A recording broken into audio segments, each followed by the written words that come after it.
Hello guys, welcome to agriculture with Adarsh. So guys, आज के इस वीडियो में हम लोग जो टॉपिक कवर करने वाले हैं वो है what is agriculture, what is agronomy, scope of agronomy and role of the agronomist. ठीक है, तो आज इस टॉपिक को हम इस वीडियो में कवर करने वाले हैं। तो चलिए शुरू करते हैं। Introduction of agronomy. कृषि या एग्रीकल्चर पृथ्वी के स्रोतों का इष्टतम प्रयोग करने के लिए भोजन, कपड़ा, ईंधन आदि प्रारंभिक उद्देश्य की पूर्ति के लिए मनुष्य द्वारा जो क्रियाएं की जाती हैं उन्हें कृषि कहते हैं। अर्थात मनुष्य की जो मूलभूत आवश्यकता है, जैसा कि आपको पता है कि मनुष्य की जो मूलभूत आवश्यकता होती है वो है रोटी, कपड़ा और ईंधन। ठीक है, तो रोटी का तात्पर्य भोजन से है और कपड़ा है और ईंधन है। ठीक है, यही मूलभूत आवश्यकता है और इसकी पूर्ति के लिए मनुष्य जो भी क्रिया करता है, जो भी एक्टिविटी करता है इसको प्राप्त करने के लिए, ठीक है, वही एग्रीकल्चर कहलाता है या वही कृषि कहलाता है।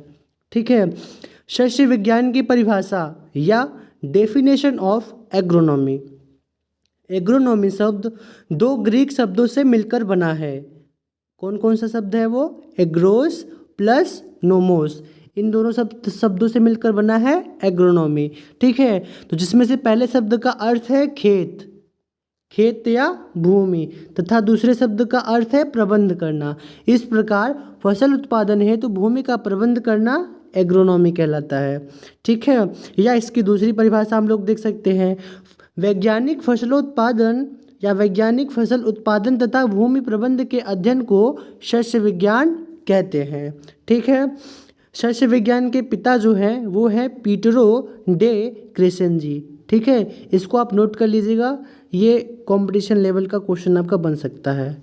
ठीक है, उसके बाद अगला चलिए आगे देखते हैं क्या है।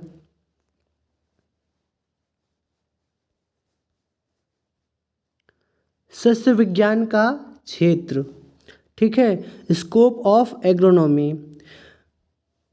इसमें पहला पॉइंट जो है अन्य समस्या का समाधान, दूसरा पॉइंट जो है वस्तु समस्या का समाधान, तीसरा पॉइंट जो है पशुओं के लिए चारे की उपलब्धि, चौथा पॉइंट है मृदा उर्वरता में वृद्धि, पांचवा पॉइंट है राष्ट्रीय आय में वृद्धि, छठा पॉइंट है रहन सहन के स्तर में वृद्धि, सातवां पॉइंट है बेरोजगारी की समस्या का समाधान।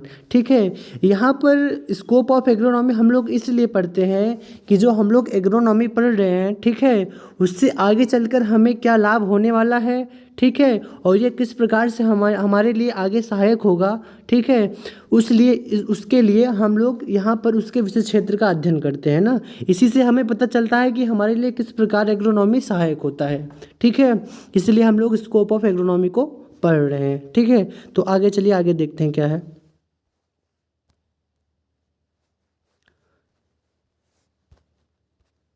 Role of the agronomist. ठीक है, रोल ऑफ द एग्रोनॉमिस्ट या हिंदी में बोले तो शस्य वैज्ञानिकों का कर्तव्य। ठीक है, तो कृषि विज्ञान में दूसरे वैज्ञानिकों जैसे पादप प्रजनन वैज्ञानिक, पादप रोग विशेषज्ञ, मृदा विशेषज्ञ आदि वैज्ञानिकों द्वारा प्राप्त अनुसंधानों का खेत के अंदर उपयुक्त एवं पूर्ण रूपेण अंतिम परिणाम शस्य वैज्ञानिक ही खोजता है।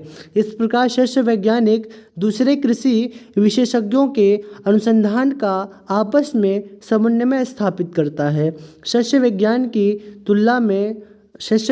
की तुलना उस डॉक्टर से कर सकते हैं जो कि विभिन्न प्रकार के मरीजों को दवाइयाँ देता है या वह आवश्यकता पड़ने पर मरीजों की बीमारी के लिए या बीमारी के बारे में दूसरे विशेषज्ञों से सलाह लेता है।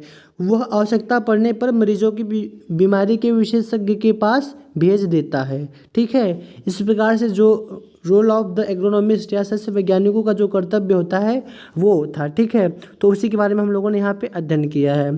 तो आज के वीडियो में बस इतना ही। अगर हमारा वीडियो अच्छा लगे तो आप लोग लाइक, कमेंट और अपने दोस्तों को ज़रूर शेयर करिएगा ताकि उनको भी एग्रोनॉमी के बारे में नॉलेज हो सके। ठीक है, तो मिलते हैं नेक्स्ट वीडियो में। धन्यवाद।